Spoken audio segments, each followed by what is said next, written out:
The Mountain West Conference is made up of teams located in the mountainous western United States.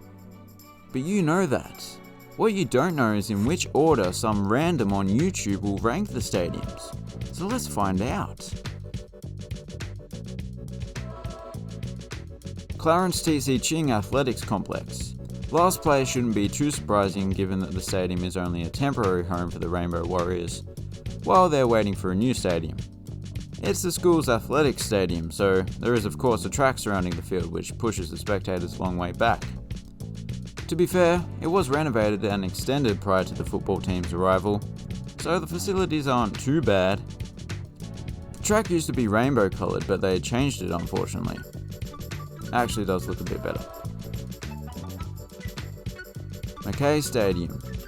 We have yet another track, but as you can see, they have partially rectified that by just chucking some stands over the top of it. That's kinda cool. I mean, it doesn't look good, but still, it's kinda cool how the track goes underneath it. Another thing that doesn't look so good is the exterior. All but the main stand have nothing resembling a facade. It's just exposed steel frames back there. The reason I haven't put it last is the vast amount of chairback seats in the main stand, as well as the landscaping beyond the north end zone. University Stadium. Albuquerque might be known for enjoying bold flavours, such as mesquite grilled onions, jalapeno relish, and mango lime salsa. But when it comes to college football stadiums, it more closely resembles British cuisine. All about that beige, matching the desert surroundings. The interior is also quite bland overall, but beyond the south end zone, there is a unique seating situation. It's the only section of chairback seats in the house. I don't want to hate on it too much, it's a serviceable stadium. War Memorial Stadium. Sitting at an elevation of 7,100 feet or 2,100 meters above sea level, this place lacks in oxygen, but it makes up for that with curving upper decks which optimize the viewing angle for those further from the center, a rather extravagant looking field house, and I'm also loving the end zone artwork. You might think that is an insignificant design feature, however it encapsulates everything Wyoming. I think you can even see Fura Kanye's ranch in the background. But yeah, it's still a fairly basic stadium overall. Albertsons Stadium. Firstly, this place gets the nickname of the Blue. I was gonna maybe give you the origin story to that name, but after spending hours researching it and sending off emails, I couldn't seem to find out why it gets called the Blue. Very frustrating. Anyway, the stadium has a very unusual seating layout. It kinda looks like they purchased the stadium from IKEA and rage quit during the assembly process. But even more unusual is the fact that the field is it's blue. What a waste of a morning. But yeah, it's a weird but decent stadium. Valley Children's Stadium. This stadium is perhaps the most simplistic design in the conference. It's a symmetrical concrete bowl built into an earthen bowl.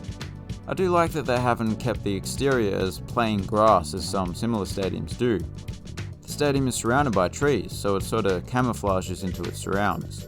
I also quite like how the floodlights are leaning over the seats and are almost right on top of the field.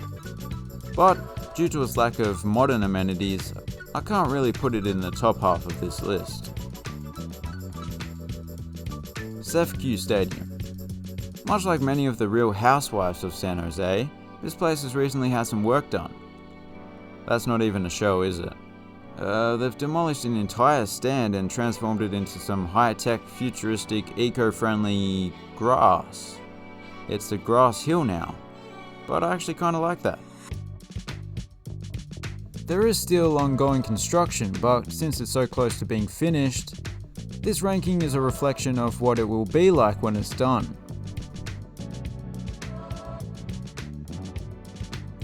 Maverik Stadium.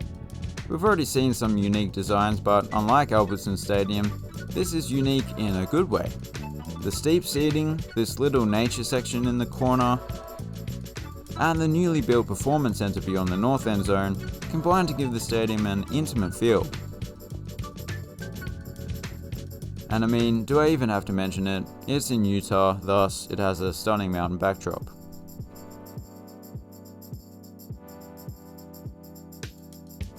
Falcon Stadium. I always love it when a stadium seamlessly blends into its environment, and this stadium does just that. The 3 tiers of the western stand have been built into the side of a large hill.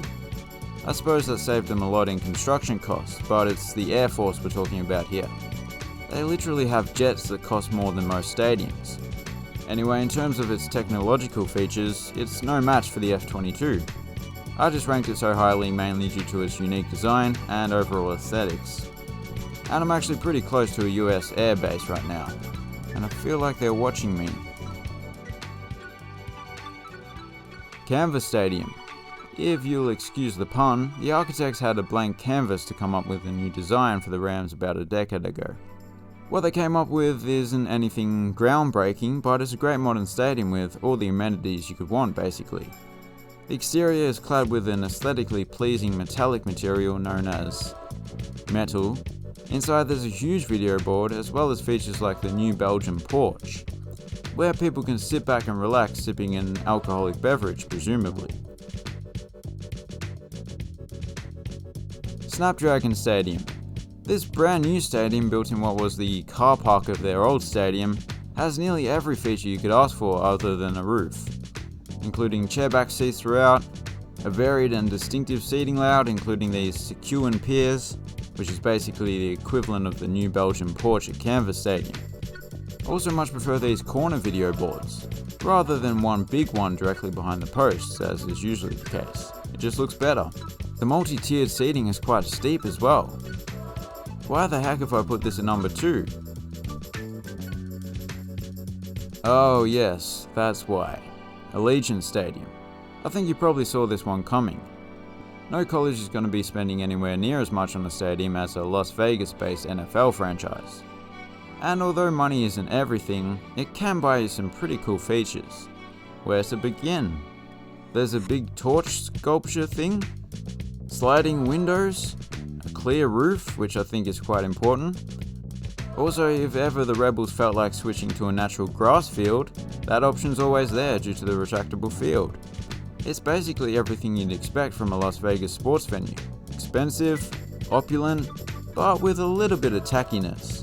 I'm referring to that Allegiant branding on the roof, but that is irrelevant for ground dwellers.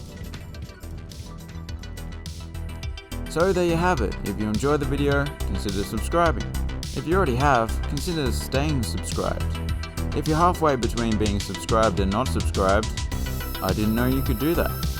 Thanks for watching, have a good one.